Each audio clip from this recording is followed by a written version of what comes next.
Welcome back to strategiccorporateresearch.org. In this video, we're going to explore moving from research to building a campaign. You've been working hard in gathering information in all the 24 areas. And you've gathered a huge amount of information, and now the question is, what do you do with it? How do we use this information to actually build a campaign?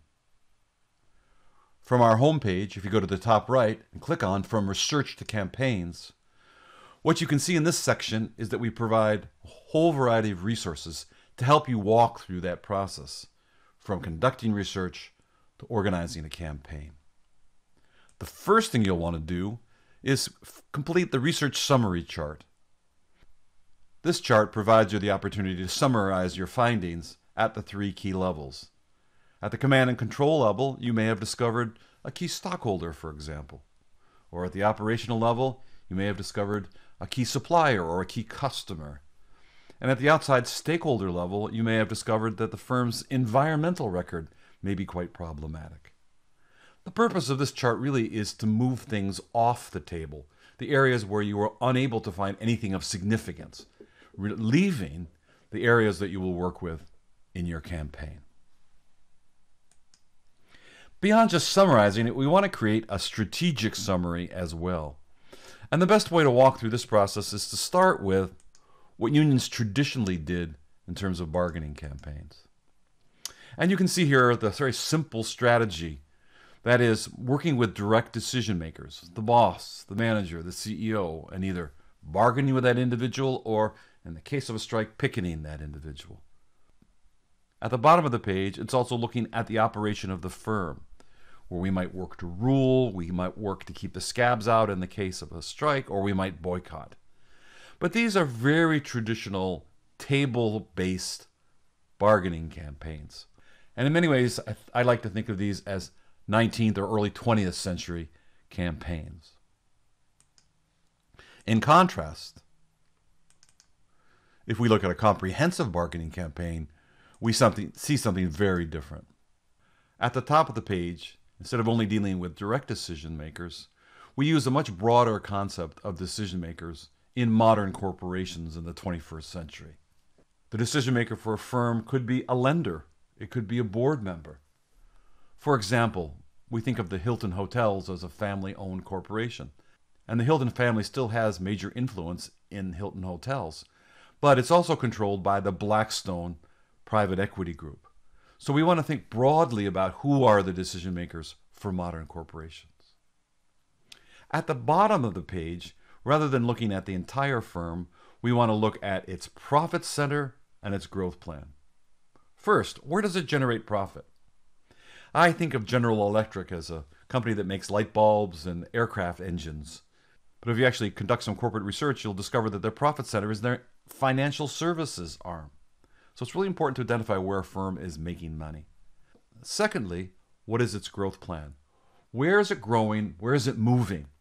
Because decision makers often stake their reputation on growth plans. So interfering with growth plans can be very powerful. And also, importantly, is a center section called key relationships, sometimes often referred to as secondary targets. And that is, what are the key relationships that the decision makers need to execute their growth plan and profit center? Maybe they need a key supplier or a key customer, or the grace of an important regulator, or perhaps, again, a certain shareholder. So these key relationships are very important because we can often escalate against them in very different ways than we escalate against decision makers, the profit center, or the growth plan. So returning to From Research to Campaigns, we'll want to complete a strategic summary chart. Based on the research you've done, you want to identify the profit center. Where is the firm making its money? Secondly, you'll also want to identify its growth plan or its growth plans. Where's the company moving? Where is it trying to go? Third, you want to identify the decision makers. And here, too, we're thinking not just narrowly about the CEO. We're thinking about a broader sense of decision makers. And finally, at the bottom, what are the key relationships or the secondary targets that you can also put leverage on? Okay, so we've completed the strategic summary. But before we move further in the campaign, it's really important to identify the types of power that you can utilize in your campaign. I think that power is one of the most misunderstood concepts in the labor movement, and I think it's really important to take a minute and look at 4 distinct types of power that you can utilize in a campaign. First, we can talk about institutional power, and that's power that comes from the government, from labor law, from regulations, and so on. We need to identify to what degree we have institutional power in the campaign we're building. Secondly, what's our structure or our economic power? Our power to disrupt the product or the service that our employer is offering.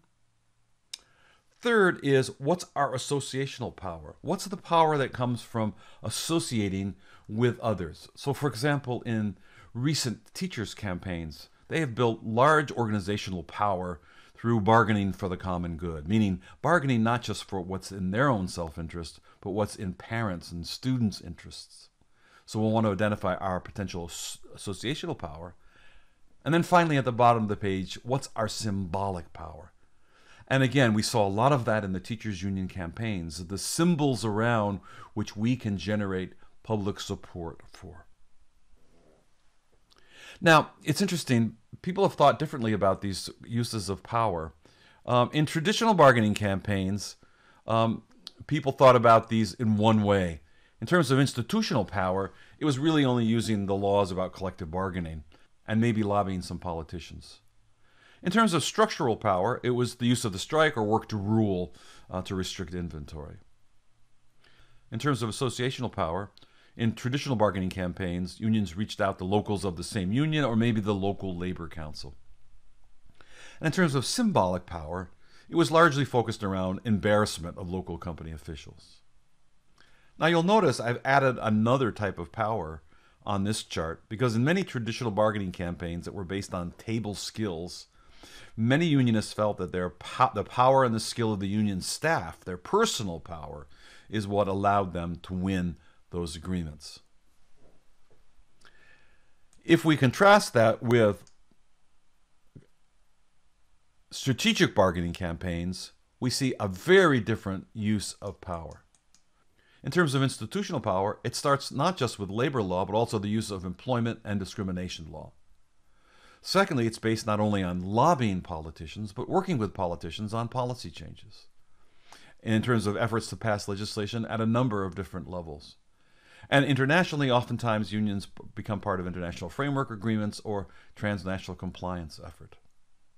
In terms of structural power, again, it's based on broad groups of decision makers and key relationships, focuses on the profit center and the growth plan, and pressure up and down the supply chain.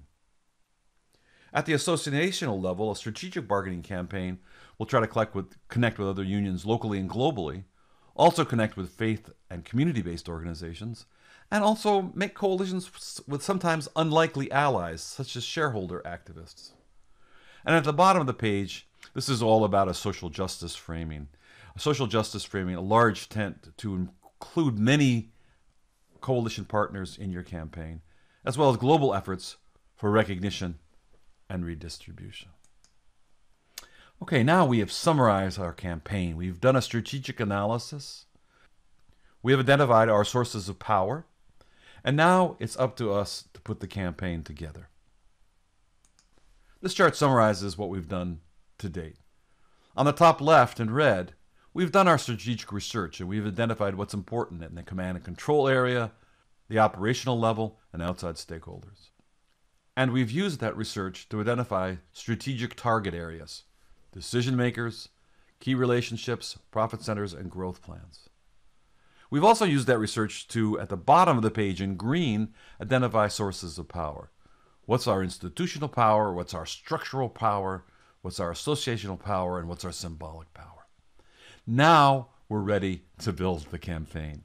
And we build the campaign really through a series of multifaceted and escalating tactics. As any good organizer knows, the key to a successful campaign is escalation. Escalation serves a number of functions. First, it helps to empower the membership. for example, if you ask workers to wear a button on Thursday. When they wear that button on Thursday, they see their own power. They're demonstrating that to the employer. And they're also demonstrating that to each other.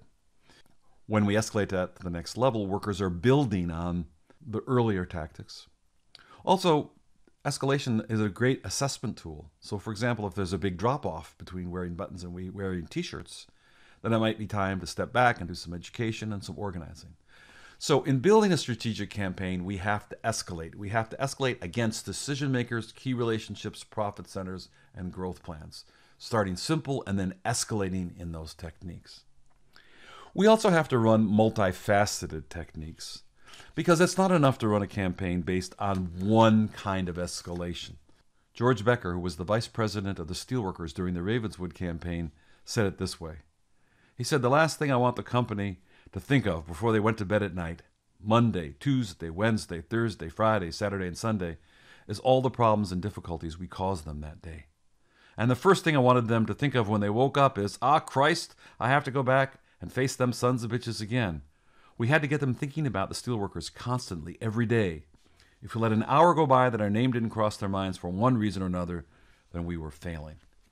That's what a multifaceted campaign is. You've got many different pressure points going. As one begins to slow down, we have another one speeding up, and over time we have a number of pressure points that we're bringing together. So this chart really sketches out how we use our research to build a campaign. We use our research to identify strategic target areas and sources of power. And then we use that power to build multifaceted escalating campaigns against those strategic target areas. If we go back to from research to campaigns, you also see that we provide a campaign calendar for you, which again allows you to sketch out a campaign over a variety of months. I hope you found this video useful, and good luck in moving from your research to building a campaign. Thank you.